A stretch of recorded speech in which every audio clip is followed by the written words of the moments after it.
అందరికీ నమస్కారం. రాష్ట్ర ప్రజలకి, శ్రేయోభిలాషులు ప్రతి ఒక్కళ్ళకి నగర ఎమ్మెల్యే రోజా గారు ఓడిపోయిన రోజా గారు ఓడిపోయింది. ఆమెకు ఏమి మాట్లాడాలో తెలియక ఒక బాధతోనూ పదవి లేదు కాబట్టి ఏదో ఒకటి ఊరక ప్రెస్ మీట్లు పెట్టి మాట్లాడుతూ ఉంటుంది.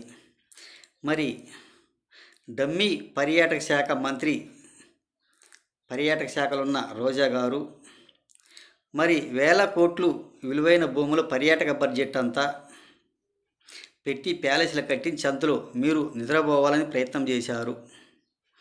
అది కుదరలేదు. జగన్ గారితో కూడా మీరు నిద్రపోదామని ప్రయత్నం చేశారు, కానీ ఇటువంటి కూడా కాక మీరు ఓడిపోయారు. మరి విజయవాడ ప్లేస్లో భారతీ వైజాగ్ పాలసీ కూడా అటర్ ఫ్లాప్ అయింది మీది.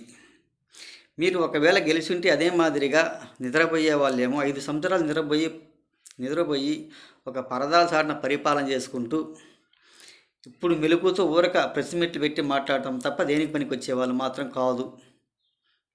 మరి నువ్వు పర్యాటకలు ఉన్నప్పుడు ఆ బడ్జెట్ అంతా ఏం చేశారు, ఎలా చేశారు? అవన్నీ ప్యాలెస్లు కట్టించుకోవడానికే కదా మీరు చేసిందంతా. అదంతా రాష్ట్ర ప్రజల మీద పన్నుల భారం వేసే కదా మీరు బతకగలిగింది, మీరు పంచుకోగలిగింది.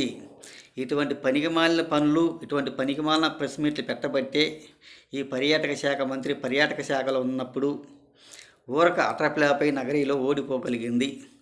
ఒకసారి తెలుసుకొని రోజా గారు, జగన్ గారు నిద్రపోయారు, నేను కూడా నిద్రపోవాలి ప్యాలెస్లో అని అనుకున్నావు. అది ఫ్లాప్ అయింది పాపం. అదేగినా మీరు గెలిచి ఉంటే సామాన్యంగా ఉండే పరిస్థితి కూడా కాదు.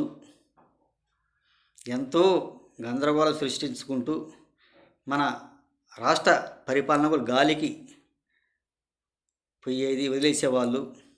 ప్యాలెస్లు ప్రశాంతంగా నిద్రపోయేవాళ్ళు. మళ్ళా మనల్ని అధికారం ఇచ్చారు జనాలు, అధికారంలోకి రాబట్టి మనం నిద్రపోగలుగుతున్నామని.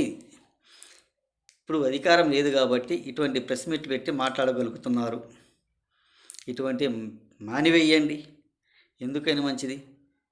ఈ కూటమి ప్రభుత్వం మీద నిందలు వేయటం తప్ప దేనికి పనికొచ్చే వాళ్ళు మాత్రం కాదు.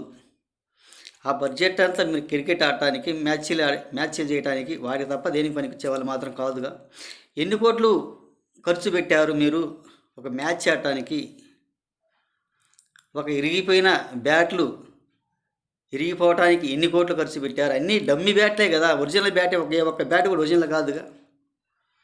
ఇటువంటి పనికిమాల పనులు చేయబట్టే మీరు ఓడిపోగలిగింది అని తెలియజేస్తూ ఊరక ప్రెస్ మీట్లు పెట్టి మాట్లాడబాకండి అని తెలియజేస్తూ రాష్ట్ర ప్రజలకి, శ్రేయోభిలాషులు ప్రతి ఒక్కళ్ళకి హృదయపూర్వక ధన్యవాదాలు.